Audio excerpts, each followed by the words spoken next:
Hey LPES! Happy Monday of the Great Kindness Challenge. You might remember last week in our Panther Pride meeting, you got to watch a little video about the Great Kindness Challenge kickoff. Now, we are not the only school doing Great Kindness Challenge. It is happening across America, possibly the world. I need to double check that, but I know that it's being done by hundreds and hundreds of schools, at least within our country, if not even further than that. And every school, at every one of those schools, not competing, but taking part in the Great Kindness Challenge, kids just like you are working hard to do acts of kindness. Now, your teachers have or will share a checklist with you on our Google Slides. And these checklists are really just the beginning.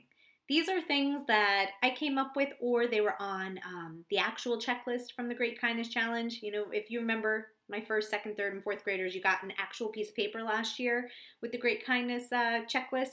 Some of these things are the same from there. Some of them are kind of new ones for the special year that we've been having with being virtual and all the things that are going on that are a little bit different. But I want you to take a look at that list. I want to see how many of those acts you can complete by the end of this week. But in addition to that, kindness means more when it comes from your heart. Kindness means more when it's done, I'm trying to think of the right word, when it's done in a way that is unexpected, okay? And that goes both for the person you're being kind to, but also for yourself. You know, if you're doing an act of kindness and it's on a checklist, like the one I'm giving you, and you are expecting that the people you're doing this act of kindness for are going to be really grateful, that might still make you feel good, and it might still make them feel good too. But it means even more if it's something you came up with completely on your own. It means even more if you see someone in the moment that needs help and you go to help them. It means even more if you see someone being teased or bullied or made fun of, and instead of joining in or instead of just standing quietly by, you stand up for your friends. We're going to be talking a lot more about that this week. Being an upstander, which means standing up for others, not just being a bystander, standing by on the sides and letting the bad things happen in front of you, like someone being teased, made fun of, or hurt. And we're going to get more into that as the week goes on. But I want to start off a little easy. And so we're going to read a story together called Kindness is My Superpower. I'm going to be real with you, my third and fourth graders. This book might be a little bit below your level of reading, okay? I get it, but it's only about 5 minutes long. I just want you to stick with me for the time being so that we can talk about all these ideas together. And then I promise that as the time goes on, we're going to revisit all this and maybe do some books that are better for the whole school and not just for a few of my younger kids. In fourth and third grade, I think you're going to enjoy it anyway. So take a listen to our story right now, and then afterwards we'll talk about it together. Kindness is My Superpower by Alicia Ortego. I'm Lucas, just an ordinary boy, and this is my teddy, my favorite toy. I like to eat candy, jellies, and cakes, but sometimes I make some mistakes.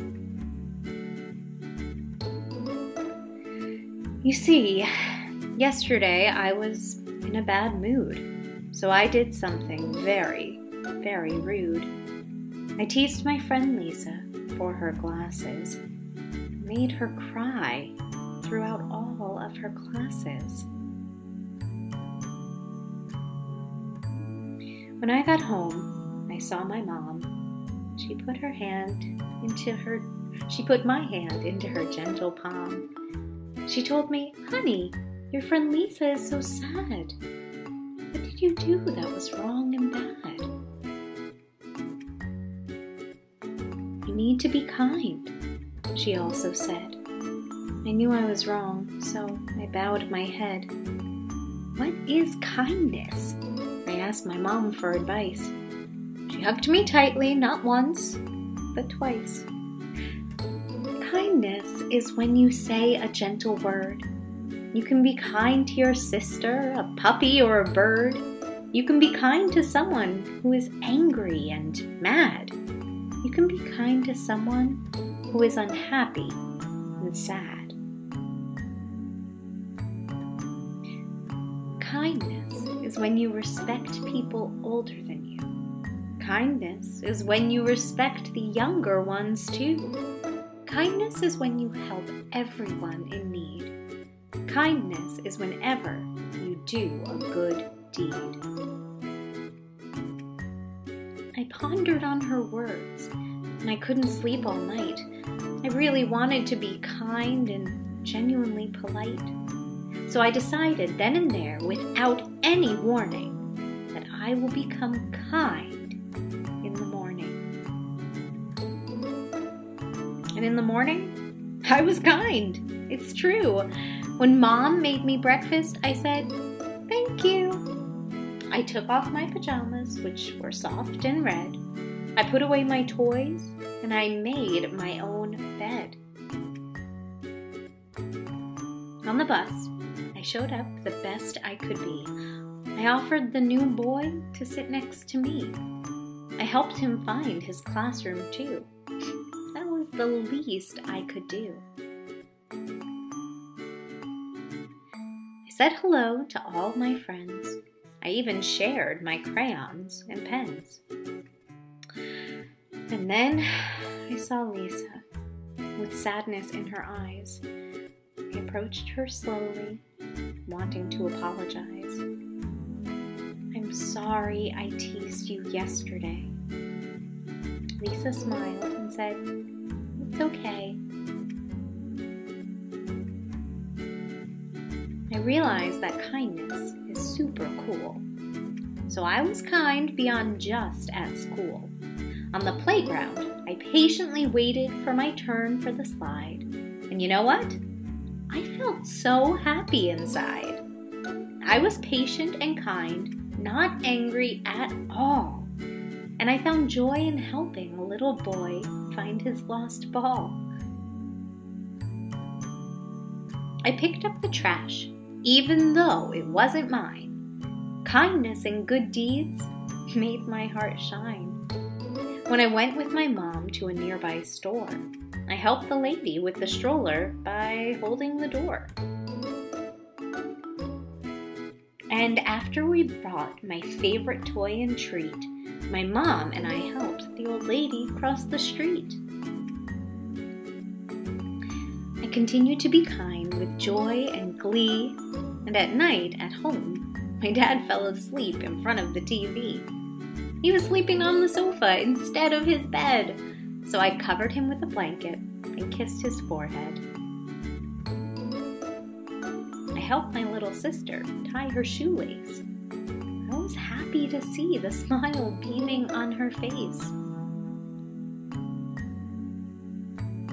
Being kind isn't really so hard to make. I went to give my lonely neighbor a piece of cake. I also helped him water the flowers. Kindness does have magical powers. I no longer do the mean things I had done before. I don't tease others, and I don't slam the door. I stopped being selfish, and I shared my toys. I don't shout around or make disrespectful noise. Kindness is something you can quickly learn when you give and ask for nothing in return. Helping others is the least you can do. If you are kind, kindness will come back to you. And that, my friends, is the end of our story. But on the last page, the author wrote this. It says, acts of kindness. A random act of kindness is an unexpected act of kindness done by one person for another without any way to have predicted it. Doing acts of kindness is one of the best activities parents can do with their kids. It's a great way to bond as a family, a lot of fun, and teaches kids about compassion and service.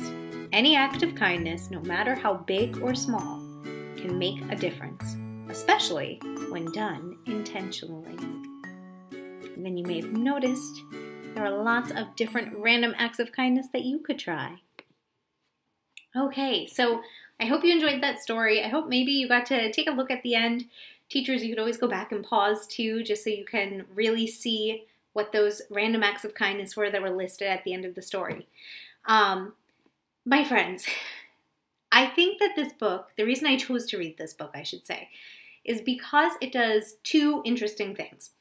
The first thing is when the boy, ooh, I forget his name right now, but when he is at the beginning of the story, he's talking about how he's in a really bad mood and he's feeling kind of angry that day, and that causes him to make fun of his friend's glasses and make her feel so bad that she cries throughout the school day.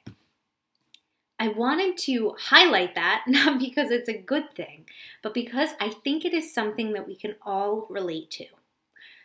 I want you to take a minute, and I want you to be honest with yourself. I want you to think about the last week that you've had. If you can't remember the whole week, that's okay. But I want you to think about the past few days, right? It was just the weekend, or maybe even the end of the last school week of last, Thursday, Friday. And I want you to think about a time that you did something to someone that maybe was not nice. Maybe was mean. Maybe you were feeling angry and so you snapped at mom or dad, or you were confused with something with school and so you weren't particularly nice to your teacher or your friend. Or maybe you were feeling really tired at the end of the day and your little sister wanted to play with you and you were so angry or tired that you yelled at her or even pushed her or took her toy or didn't want to share. Whatever it might be. And grown-ups who are listening, you can do this too. I'm able to think of things in the past few days that I shake my head at and go, oh my goodness, why did I say that? Or why did I do that way? That wasn't very nice. So all of us do it. All of us have these moments, these seconds, these minutes, these hours, days sometimes when we're not proud of something we've done. When our emotions that we talk about all the time, our emotions get in the way of what we actually want to do. They get in the way of us being nice. They get in the way of us being kind. I want you to think about that moment that I asked you to find. That one time in the past couple of days that you did something you regret. Something that when you think about it, it doesn't make you feel good inside. And I want you to think about how you were feeling before that thing happened. Were you feeling worried? Were you feeling scared, frightened, confused, angry, tired, sad? A lot of us these days being the pandemic, when we're home, or we're doing virtual classes most of the week, or we're doing virtual classes all of the week for my 100% virtual kids. Right now, we might be feeling some of those uncomfortable emotions we've been talking about in some of our lessons in class. We might be feeling things like anger, sadness, frustration. And when we feel those things, it's okay to feel them. It's normal to feel them, especially when things aren't going exactly as we wanted, right? We're not out with our friends all the time. We're not able to be in school without masks on yet. When that happens, it can make us react or to do things that we're not proud of. And this goes from kindergarten up through 4th grade. Even beyond that, this goes from my kindergartners or preschoolers all the way up to grown-ups. Do this too right now. We're all feeling maybe not fully ourselves, maybe a little bit more sad or upset than we'd like to be. And sometimes when we have those uncomfortable emotions, it makes us react to others in a way that isn't kind. So as we're going into the Great Kindness Challenge week, I thought this was a perfect way to start with this book because we see this boy who is otherwise nice, who's having a bad day, and he takes it out on a friend. Not even a friend who was doing something. He just took it out on her for really no reason. I want you, the next time you're feeling those uncomfortable emotions, to try to do those feeling check-ins that you and I do when I come into your classroom sometimes or when we have our mindful mornings. Do a feelings check-in with yourself. Figure out what it is that you have going on. Figure out what it is that's making you feel uncomfortable for the day. And try to come up with a few different ways that you can handle that emotion without taking it out on others. Taking deep breaths. I know whenever I'm in a class and I ask you, what can we do when we're feeling anger? All the hands shoot up and you all say, take a deep breath. And I think it's because I'm Mrs. Heffler and you want to tell me the right answer and say, take a deep breath. And hopefully those do help. But that's not the end of the list. There's so many other things that we can do when we have those big emotions, those uncomfortable feelings, instead of taking it out on other people. Things like taking a walk outside, listening to music, playing a game, maybe moving your body, getting up and doing a few push-ups or sit-ups or jumping jacks, or going outside and just running around your backyard or the parking lot in front of your apartment. Well, be safe because of cars. But doing something where you're breaking that pattern. If you just keep sitting there feeling yucky, it's just going to keep going. If we just keep sitting there feeling angry or confused, that feeling's only going to get bigger and bigger until we do something about it. Whether it's something healthy, like taking some deep breaths or checking in with our senses or doing something else, or unhealthy, like saying something we regret or treating someone meanly. So friends, as you go into the Great Kindness Challenge week, I hope you can continue to check in with your feelings. In fact, do a quick one as this video is wrapping up today. How are you feeling this morning going into Monday? And think about what you can do with those uncomfortable feelings that aren't going to hurt those around you and aren't going to make yourself feel worse afterwards too. All right, I will be back here on Wednesday with some more lessons, some more fun things for us to do. And until then, keep checking off those checklists, and I'll see you all soon.